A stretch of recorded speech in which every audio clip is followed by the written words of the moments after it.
Ийгиликсиз адам болсо убактысынын да акчасынын да эсебин билбейт.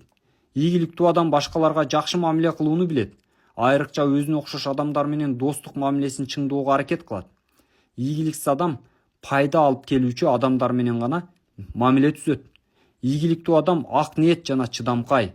Ийгиликсиз адам болсо айланасындагы адамдардан оолактап, досторунун колдоосунан жана жакшы мүмкүнчүлүктөрдөн кол жууп калат. Ийгиликтүү адам жашоодон артта калбаш үчүн өзүнүн кесибинен же бизнесинен тышкары дүйнөдө болуп жаткан окуялардан да кабардар болуп турган аракеттенет. Ийгиликсиз адам болсо тескерисинче өзүнүн убактылуу кызыкчылыктарын гана ойлойт. Ийгиликтүү адам ар дайым позитивдүү ойлонот.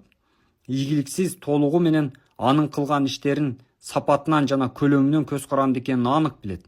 Ал баардык ишти туура, так жана жогорку сапатта жыйынтыктоону адатка айландырып алган. Ал эми